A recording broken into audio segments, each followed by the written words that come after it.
அடுத்ததாக நாமக்கல்ல இருந்து ஃபைசான் அப்படிங்கிற சகோதரர் கேட்கிறாங்க, அஸ்ஸலாமு அலைக்கும் வரஹ்மத்துல்லாஹி வபரகாத்துஹு அப்படிங்கிற அந்த பிரார்த்தனையில அந்த முகமன்ல தஆலாவை சேர்த்து சொல்லலாமா? அஸ்ஸலாமு அலைக்கும் வரஹ்மத்துல்லாஹி தஆலா பரகாத்துஹு அப்படின்னு சொல்லலாமா அப்படிங்கிற கேள்வி கேட்கிறாங்க. இஸ்லாமிய மார்க்கம் சக மனிதர்களோடு நட்பு பாராட்டுவதற்கு, சகஜமாக சகோதரத்துவத்தோடு வாழ்வதற்கு நிறைய வழிமுறைகளை நமக்கு கற்றுத்தருகிறது. அந்த அடிப்படையில் சக மனிதர்களோடு நேசம் கொள்வதற்கு, அன்பு பாராட்டுவதற்கு சலாத்தை மொழியக்கூடிய ஒரு முகமனை இஸ்லாமிய மார்க்கம் நமக்கு கற்றுத்தருகிறது.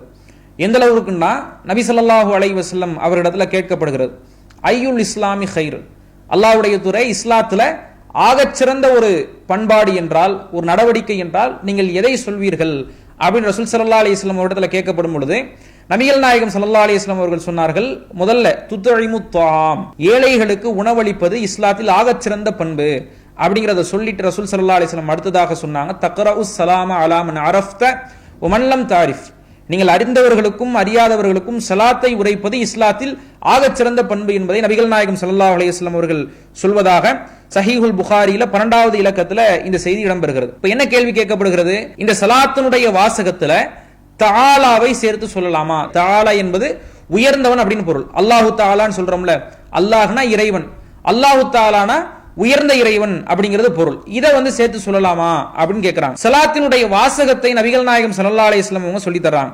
இந்த செய்தி சுனன் அபீ தாவூதுல 5197வது இலக்கத்தில் இடம்பெறுகிறது. நபிகள் நாயகம் ஸல்லல்லாஹு அலைஹி வஸல்லம் அவர்கள் அமர்ந்து கொண்டிருக்கும் பொழுது ஜாஅ ரஜுலுன் இலன் நபி ஸல்லல்லாஹு அலைஹி வஸல்லம், நபி ஸல்லல்லாஹு அலைஹி வஸல்லம் அவர்களிடத்துல ஒரு மனிதர் வர்றாங்க. ஃபகால அஸ்ஸலாமு அலைக்கும், அஸ்ஸலாமு அலைக்கும், உங்கள் மீது சாந்தி உண்டாகட்டும் அப்படின்னு செய்றாங்க, முகமன் தெரிவிக்கிறாங்க. ஃபரத்த அலைஹி ஸலாம், நபி ஸல்லல்லாஹு அலைஹி வஸல்லம் அவர்களும் அந்த சலாத்துக்கு பதில் சொல்லிட்டு சொல்றாங்க, சும்ம ஜலஸ, அவர் அமர்ந்து விட்டார். ஃபகால நபி ஸல்லல்லாஹு அலைஹி வஸல்லம் அஷ்ருன், நபி ஸல்லல்லாஹு அலைஹி வஸல்லம் சொல்றாங்க, இவருக்கு 10 நன்மை உண்டு. சும்ம ஜா ஆஹர், மற்றொரு மனிதர் வருகிறார். ஃபகால அஸ்ஸலாமு அலைக்கும் வரஹ்மத்துல்லாஹ், அவர் என்ன செய்றாரு, இன்னும் கொஞ்சம் லென்த்தா சொல்றார், இறைவனுடைய சாந்தியும் அவனது அருளும் உங்களுக்கு உரித்தாகட்டும் அப்படிங்கிறாங்க. ஃபரத்த அலைஹி ஸலாம், நபி ஸல்லல்லாஹு அலைஹி வஸல்லம் அவர்கள் அவருக்கும் பதில் சொல்லிட்டு சொல்றாங்க, இவர் 20 நன்மையை சம்பாதித்துக் கொண்டார். அப்ப சும்ம ஜா அல் ஆஹர், மற்றொரு மனிதர் வருகிறார். ஃபகால அஸ்ஸலாமு அலைக்கும் வரஹ்மத்துல்லாஹி வபரகாத்துஹு, அல்லாஹ்வினுடைய சாந்தி, அவனுடைய அபிவிருத்தி, அவனுடைய சமாதானம் அனைத்தும் உங்களுக்கு உண்டாகட்டும் என்று பிரார்த்திக்கிறார். அப்ப நபி ஸல்லல்லாஹு அலைஹி வஸல்லம் அவர்கள் அந்த தோழருக்கு பதில் சொல்லிட்டு சொல்றாங்க, இவர் 30 நன்மையை பெற்றுக் கொண்டார் அப்படிங்கிறாங்க நபிகள் நாயகம் ஸல்லல்லாஹு அலைஹி வஸல்லம் அவர்கள். இந்த செய்தி அபூ தாவூதுல இடம்பெறுகிறது.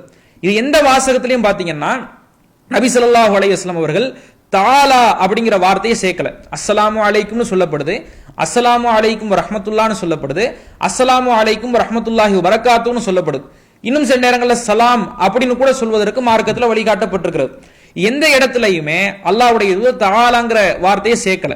இப்ப நமக்கு என்ன கேள்வி எழுது? தஆலாங்கிறது ஒரு நல்ல வார்த்தை தானே, அல்லாஹ் உயர்ந்தோம்னு துதிக்கிறோம், இந்த நல்ல வார்த்தையை கூட இந்த பிரார்த்தனையில சேர்க்க கூடாதா, இந்த முகமன்ல சேர்க்க கூடாதா அப்படின்னா, நபிகள் நாயகம் ஸல்லல்லாஹு அலைஹி வஸல்லம் அவர்கள் எந்த வார்த்தையில, எந்த வாசகத்துல ஒரு துஆவை கற்றுக் கொடுத்து விட்டார்களோ அந்த வார்த்தையில, அந்த வாசகத்துல, அந்த துஆவுல ஒரு இம்மி அளவு கூட என்ன செய்யக்கூடாது, மாற்றம் பண்ணிடக்கூடாது.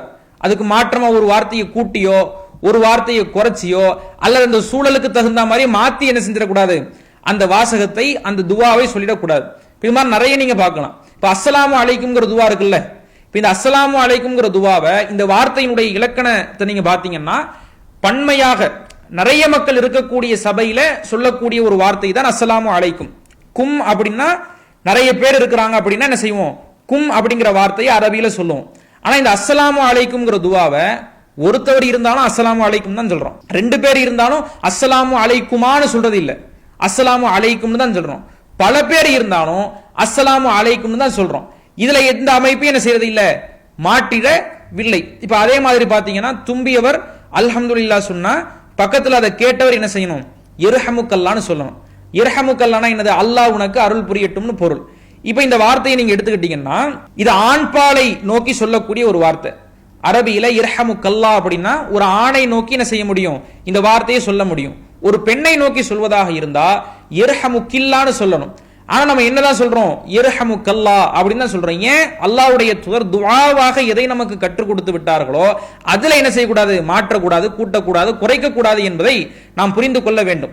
இதை எந்த அடிப்படையில் சொல்றோம் அப்படின்னா, சஹீஹுல் புகாரில இடம்பெறக்கூடிய செய்தி 247வது இலக்கத்தில் இடம்பெறுகிறது.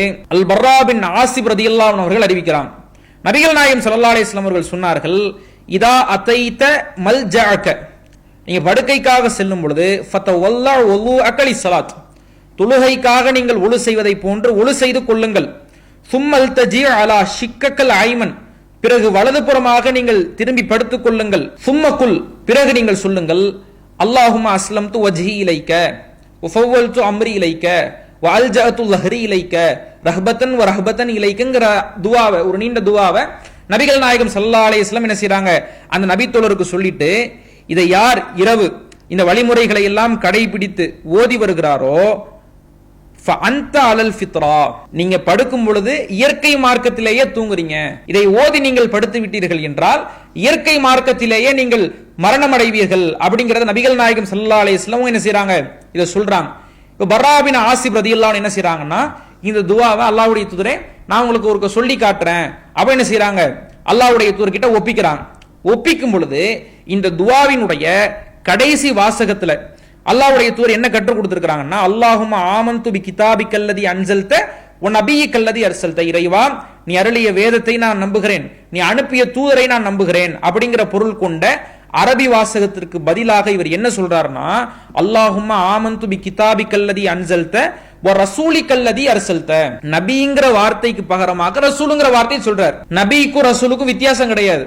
நபினாலும் இறை தூதர் தான், ரசூல்னாலும் இறை தூதர் தான்.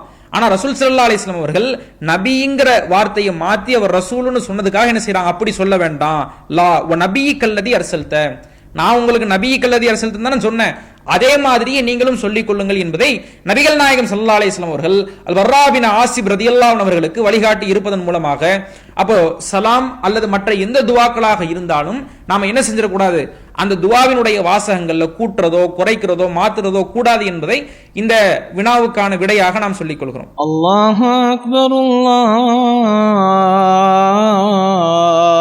அக்பர்.